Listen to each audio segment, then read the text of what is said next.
Um pouco no exercício da conjuntura, olhar um pouco a realidade brasileira, tá? E olhando a realidade brasileira, discutindo em cima dos conceitos que a gente trabalhou. Porque ele anda muito. E agora de tarde o povo dorme um pouco, então eu vou ter que acordar. Eu tenho que deixar mais distante, porque senão...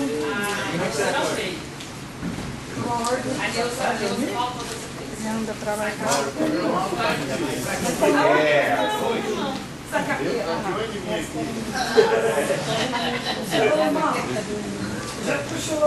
Ele ronca que agora é palestrante. Falando de contradições e de conflitos, que faz parte da nossa realidade,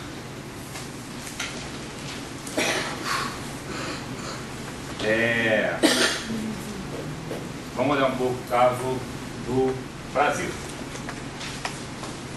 Nesse cabo de guerra, que é a realidade brasileira, nós vamos elencar aqui, no caso brasileiro, do ponto de vista da macropolítica, da grande política, algumas questões para a gente pensar, né? Eu coloquei ali com o termo avanços e outro termo contradições para a gente olhar um pouco. No caso brasileiro, essa disputa de hegemonia e esse projeto que chegou ao governo, que está tentando mudar o Estado, já olhando de manhã aquela conversa que teve de manhã, hegemonia, poder, Estado e governo, um projeto que chegou ao governo e que está tentando mudar o Estado, né? Mas o Estado é mais complexo, é mais difícil e a mudança é mais lenta. Alguma natureza desse projeto, né? É um projeto vinculado a forças políticas ligadas aos movimentos sociais. É um projeto que vem de 40 anos aí de lutas democráticas, lutas políticas e lutas sociais dos trabalhadores e de outros setores do povo, né? É um projeto que tem raízes das lutas sociais, principalmente um projeto que fez a transição da ditadura militar, reconstituiu a democracia no Brasil nos anos 80, e é um projeto que resistiu ao neoliberalismo. É um projeto que tem vínculos com a esquerda democrática, com a esquerda socialista, são duas coisas, né? Tem esquerda que é democrática, defende a democracia, mas não defende o socialismo. E tem forças de esquerda que defendem, além da ampliação e da conquista, da defesa democrática, defende um outro regime social, um outro regime de sociedade, defende o socialismo. E esse projeto de esquerda, então, esse projeto que tem origem nessas forças de esquerda, traz um conjunto de políticas, de iniciativas, de propostas que visam modificar a estrutura do Estado. Construir um Estado democrático, construir um Estado que tenha a participação da cidadania, que tenha ampliação dos direitos sociais da maioria da população, né?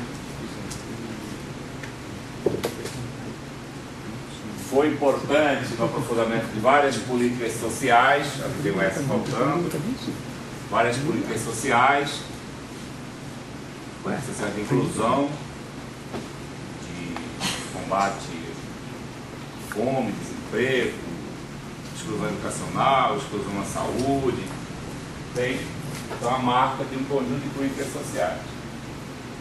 É um projeto que tem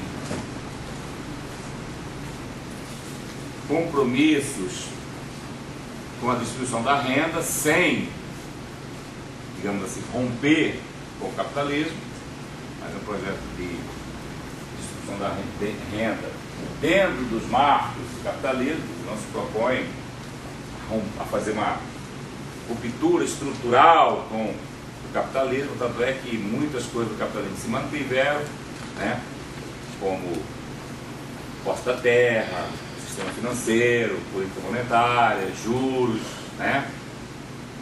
Então, mas ao mesmo tempo que o capital ganhou, o trabalho também teve acesso a alguma distribuição da renda, o próprio salário mínimo, trouxe bolsas, política de inclusão, política de renda mínima, trouxe elementos disso. É um projeto que tem vínculos orgânicos com a sociedade civil. O governo Lula fez 47, 50, pode me ajuda, conferências com todos os setores da sociedade civil, direitos humanos, educação, saúde, igualdade racial. 5 milhões de pessoas foram mobilizadas em torno dessas conferências, dessas políticas específicas para as áreas específicas, portanto uma relação de vínculo com a sociedade civil organizada. Quando eu falo sociedade civil organizada, eu não falo só sindicatos, nem ONGs, nem movimentos populares, eu falo também empresários, setores empresariais que fazem parte da sociedade civil. Porque a gente fala sociedade civil, acho que é só movimento popular. Os setores empresariais também são da sociedade civil, são organizações sociais da sociedade civil. Então, é um governo, assim, vamos dizer assim, que teve um projeto político, por falar projeto, vinculado, e também com os movimentos organizados. Os sindicatos, os movimentos sociais tiveram espaço para falar e tiveram lugar à mesa para sentar e conversar. Às vezes para ouvir não, mas teve lugar à mesa para conversar. E temos um projeto que busca a reorganização do Estado. Só agora que eu falei de Estado, né? Não está falando aqui ruptura com esse Estado, ou mudança estrutural com esse Estado. Na hegemonia, na atual correlação de força, a possibilidade de ter um Estado mais democrático, mais distributivista, um Estado que atenda aos interesses da maioria da população. Então são características gerais de um projeto de poder desse cabo de guerra, que foi a grande disputa, vamos dizer assim, a grande relação de força da realidade brasileira nos últimos 7, 8, 9 anos, né? Isso aqui eu diria que esses são avanços estruturantes. Sem ficar aqui citando um monte de números, mostrando um pouco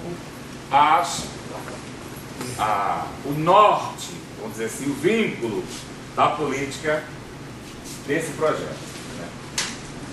Vinculado a uma história de luta social, vinculado a movimentos, vinculado a partidos de esquerda, né? Vinculado à política de instituição, de inclusão e de mobilização da cidadania para discutir a política pública e discutir o Estado. Agora vêm contradições. Bom. As pessoas não dão valor, talvez porque não participam do dia a dia delas, mas nunca se houve uma abertura do Estado no controle social como nesse período. E pela primeira vez, o Conselho Nacional de Saúde é presidido por uma pessoa que não era o ministro, foi eleito no Conselho Nacional de Saúde. Estão brigando agora em função de burocracia para manter o processo de eleição. Eu fiquei encantado com isso.